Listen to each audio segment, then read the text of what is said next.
Il est temps de le dire sans détour. Le rêve de grandeur des États-Unis est terminé. Ce n'est pas facile à accepter, mais nous assistons à la fin d'une époque. Notre période de puissance maximale est déjà derrière nous, il y a peut-être 12 ou 15 ans, et depuis, nous sommes engagés dans une descente continue. Aujourd'hui, la dette nationale a atteint des niveaux autrefois inimaginables.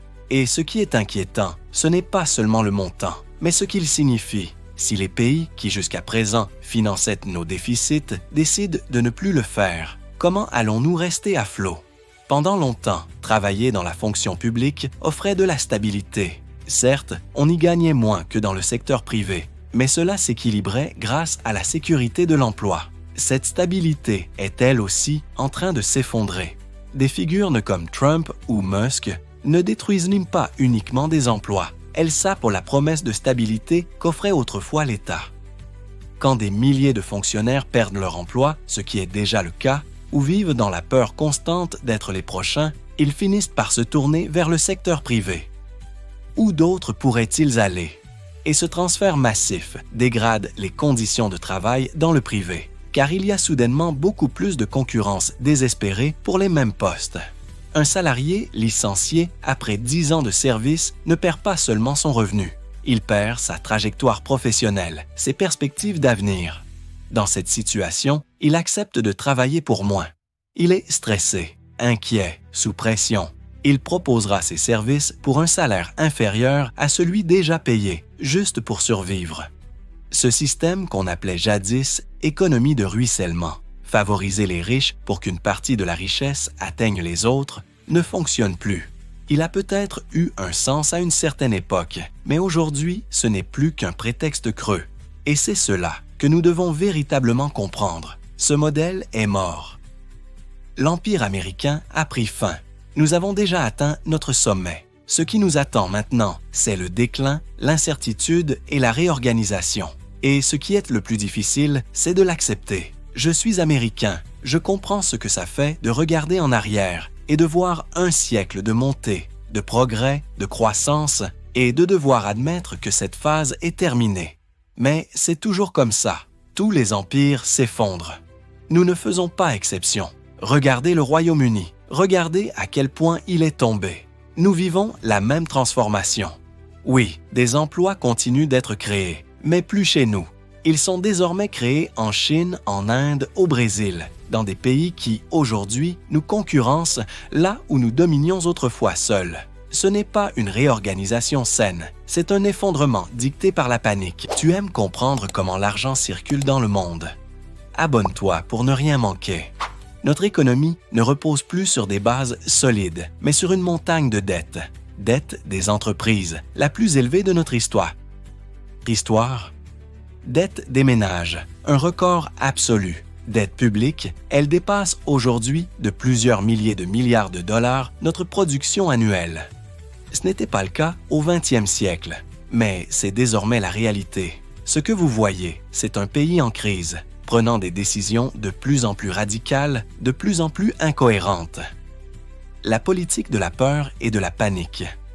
Le phénomène Trump ne devrait pas être vu comme une aberration. C'est un symptôme, une preuve évidente que le système ne tient plus, que les anciennes règles ne fonctionnent plus. Un exemple récent, la décision de son administration de se retirer de la guerre en Ukraine. Non pas parce que la paix a été atteinte, mais parce que nous ne pouvons plus la financer. Nous ne pouvons pas continuer à dépenser des milliards dans une guerre que, honnêtement, le bloc occidental est en train de perdre. Ces décisions, aussi chaotiques qu'elles puissent paraître, ont toutes quelque chose en commun. Elles sont le signe d'un pays acculé, qui commence à trahir ses alliés pour tenter de se sauver lui-même. On va s'emparer de votre énergie. Construisez le mur vous-même, on prend ce dont on a besoin. Et voilà ce qui est troublant. Trump, dans sa maladresse, ressent quelque chose de réel, même s'il ne le comprend pas vraiment. Il perçoit, comme beaucoup d'autres, que la société américaine est au bord d'un effondrement systémique. Et pour cette raison, il pense qu'il faut des mesures extrêmes, rejeter toutes les règles, rompre les accords, fermer les frontières. Je vais vous donner un exemple qui illustre parfaitement ce moment que nous vivons. Aujourd'hui, les meilleurs véhicules électriques au monde, selon un consensus mondial, sont fabriqués par BYD, une entreprise chinoise que la plupart des Américains ne connaissent même pas. Leurs voitures et camions sont plus efficaces, moins chers et de meilleure qualité que ceux de n'importe quel autre constructeur. Et pourtant, vous ne les voyez pas aux États-Unis. Pourquoi? Parce que Trump a imposé un droit de douane de 27% et que Biden l'a porté à 100%. Conséquence, une voiture électrique BYD coûte 30 000 $. Mais si vous voulez l'acheter ici, vous devez d'abord payer ces 30 000 $, puis encore 30 000 $ en taxes à l'État, soit un total de 60 000 $. Qui va faire ça? Personne. Il est plus avantageux d'acheter une Tesla, une GM ou une Ford, même moins bonne, pour 40 000 ou 50 000 $. Mais le vrai problème n'est pas que vous ne l'achetiez pas. Le vrai impact, c'est qu'ailleurs dans le monde, de l'Afrique à l'Amérique latine, toutes les entreprises achètent le meilleur camion au meilleur prix, le camion chinois, pour 30 000 $. Et nous ne sommes pas compétitifs. Nous nous sommes auto-sabotés. C'est le signe d'un pays qui ne dirige plus, mais qui se barricade comme il peut, pris entre la nostalgie de sa grandeur passée et la dure réalité de son présent. Aucune entreprise américaine opérant dans le même secteur ne pourra suivre ce rythme. Et savez-vous ce que cela implique? Que ces entreprises étrangères pourront proposer des prix plus bas, car elles ont accès à des composants et matériaux de meilleure qualité à moindre coût, ce que les entreprises américaines ne peuvent pas faire. À long terme, cela se traduira par une perte d'emplois aux États-Unis, car nous sommes dépassés par des entreprises mondiales qui achètent déjà, aujourd'hui même, des camions BYD sans restriction. Si vous visitez n'importe quelle autoroute européenne, maintenant, vous verrez des véhicules BYD, voitures et camions en circulation. Ce que fait les États-Unis, c'est se nuire volontairement. Peut-être que politiquement, cela semble bien pour quelqu'un comme Trump. Je défends l'industrie automobile et les ouvriers.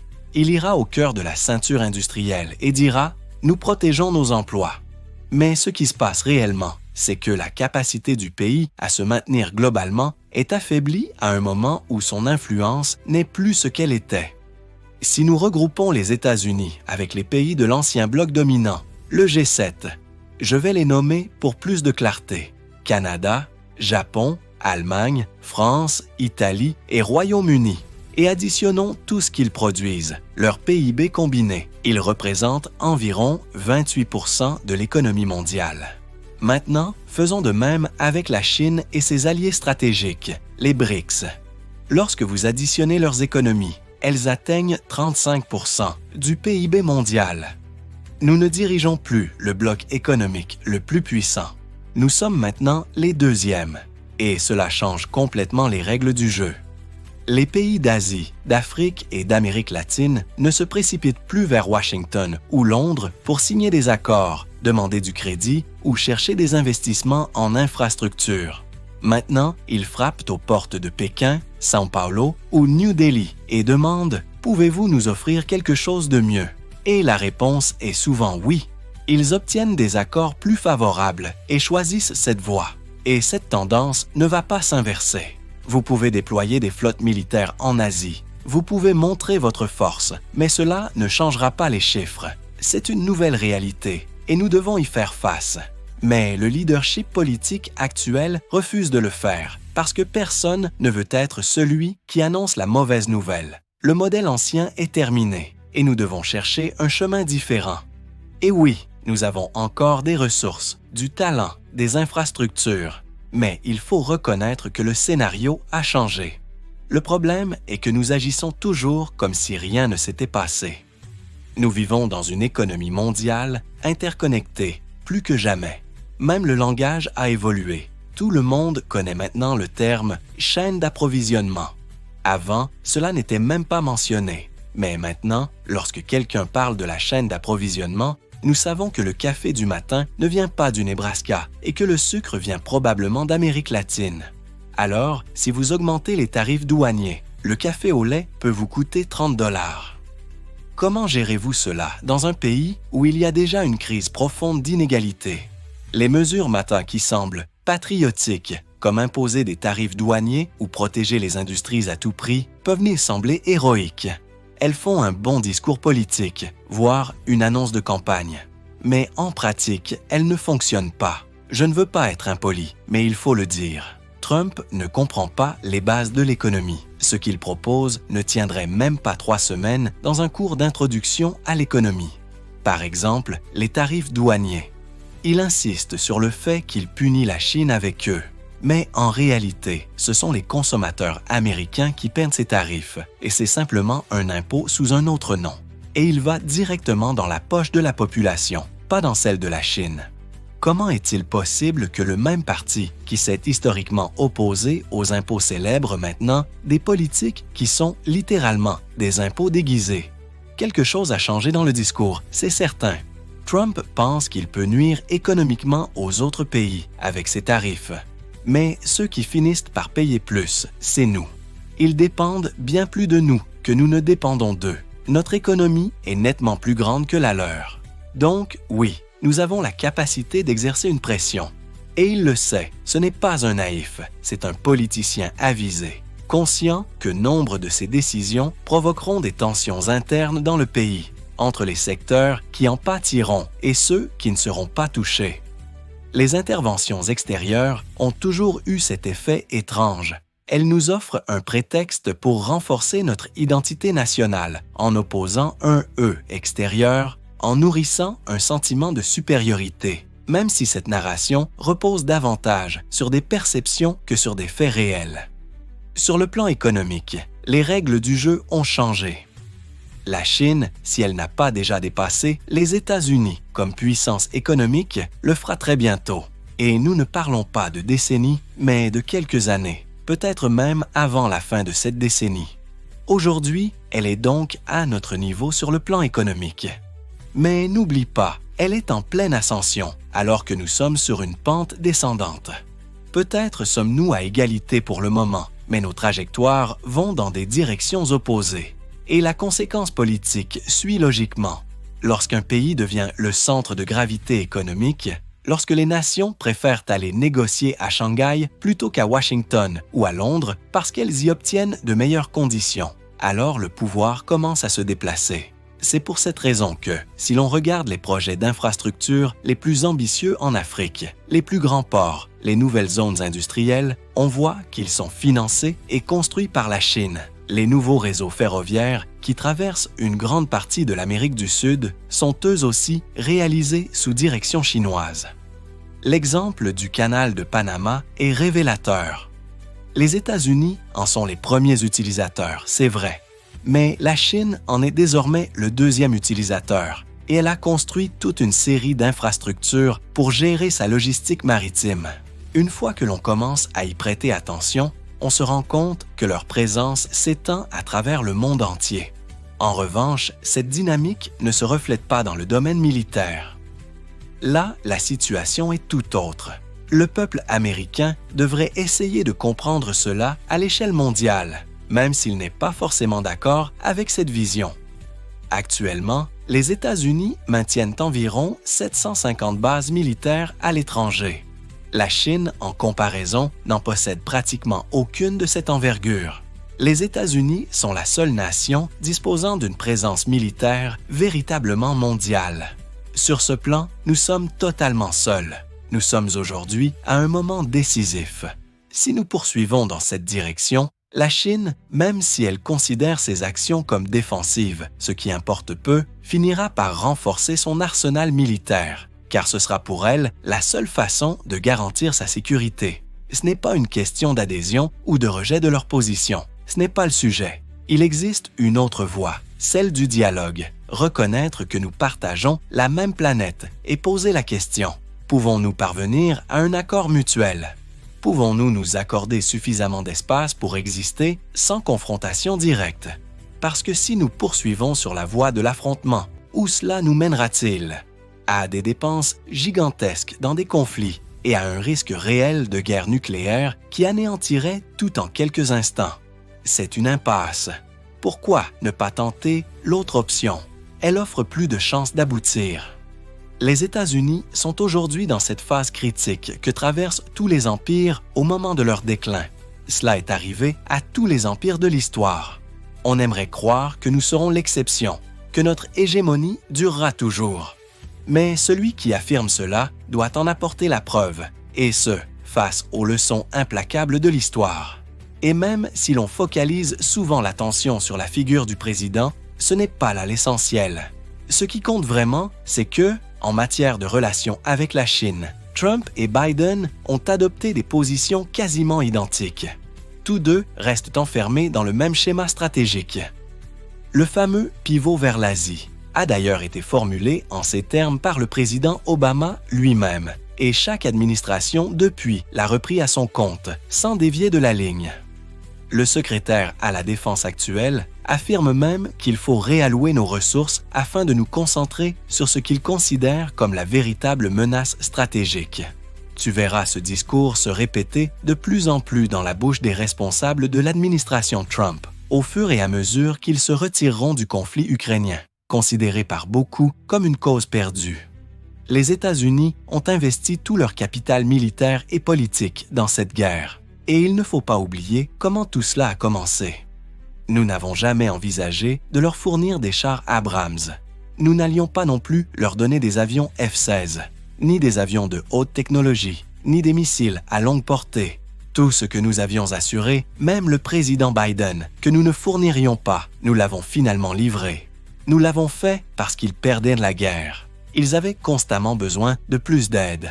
Et lui, il en veut toujours davantage. Il cherche même à obtenir des armes nucléaires. Il ne semble y avoir aucune limite à ses exigences. Il est en train de perdre son propre pays. Ils ont déjà perdu près d'un quart de leur territoire. Les Russes l'occupent et continuent de progresser vers l'ouest. C'est une cause perdue. Cela me rappelle tout le 20e siècle, tu sais. J'ai grandi à cette époque, surtout dans sa seconde moitié, où tout était compris à travers le prisme de la guerre froide. D'un côté, le capitalisme et la démocratie. De l'autre, le communisme et le socialisme. C'était la grande lutte de l'époque. Qu'est-il arrivé à tout cela? Tout cela a complètement disparu. Aujourd'hui, on parle de la Russie et de la Chine, de pays que nous regardions autrefois dans le cadre de cette vieille lutte idéologique. De mon point de vue, ce que Trump fait, c'est reconnaître la réalité. Nous vivons dans un monde dominé par de grandes puissances, la Russie, la Chine, les États-Unis et l'Europe. Mais l'Europe est fragmentée, sans initiative, sans innovation, elle perd de son influence. C'est triste, mais c'est la réalité. Nous sommes toujours là, et la Chine est la puissance montante.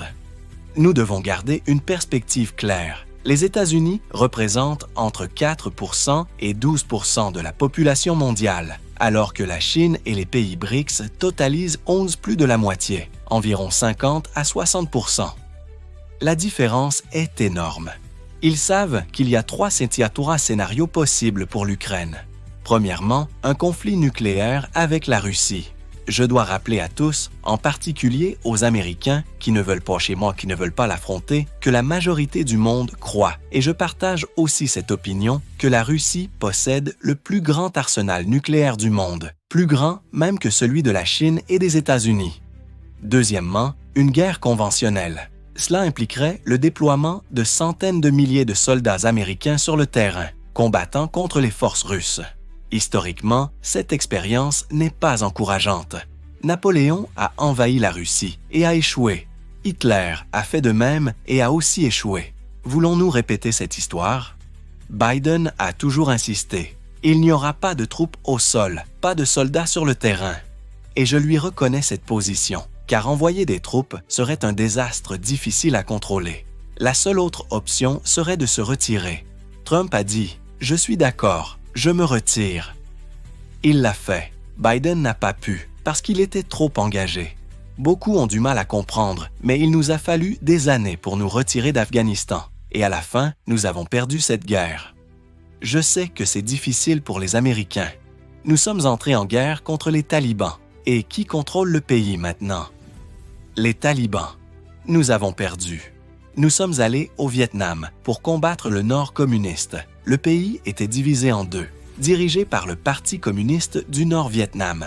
Qui gouverne le Vietnam aujourd'hui? Le Parti communiste. Nous avons perdu. Nous sommes allés en Irak avec des objectifs peu clairs, mais nous y avons aussi échoué. Aujourd'hui, la défaite se profile en Ukraine. Si un empire perd face à certains des pays les plus pauvres du monde, cela indique clairement qu'il y a un problème. Quand la Seconde Guerre mondiale s'est terminée en 1945, les États-Unis dominaient sans contestation. Pendant la seconde moitié du 20e siècle, presque tous ceux qui regardent cette émission se souviennent de cette époque. Nous étions la nation la plus riche et la plus puissante politiquement. Nous avions des bases militaires partout dans le monde, l'armée la plus grande et la plus puissante. C'était un moment de suprématie absolue. Oui, ça monte à la tête. Oui, ça donne un sentiment d'invincibilité. Nous étions les leaders incontestés, mais ce type de domination est toujours temporaire. Ça l'a toujours été. Quand nous visitons l'Égypte, nous voyons les ruines de son ancien empire. Quand nous allons en France, nous admirons les châteaux qui racontent l'histoire de leur passé. Nous pensons que cela ne nous arrivera jamais, que nous sommes différents. Mais c'est déjà en train d'arriver. Nous n'avons pas voulu le voir, car c'est trop douloureux. Moi, en tant que patriote, je dis à mes compatriotes, si nous voulons préserver le meilleur de notre société, nous devons nous asseoir et dialoguer, travailler ensemble. La Chine affirme, je ne demande à personne de me croire, je n'en suis pas sûr moi-même, mais nous disons que nous soutenons un monde multipolaire. Nous ne cherchons pas à être le prochain empire. Peut-être parce qu'ils furent un empire il y a des siècles, ils comprennent mieux que quiconque que ce genre de pouvoir est éphémère. C'est une course rapide et vertigineuse, mais courte. Et peut-être seront-ils prêts à s'asseoir pour négocier. Cela représenterait une grande opportunité pour les États-Unis, car après la Chine, nous restons les plus forts. Nous restons un pays riche et puissant. Peut-être que la meilleure stratégie est de collaborer avec les puissances émergentes pour trouver des solutions.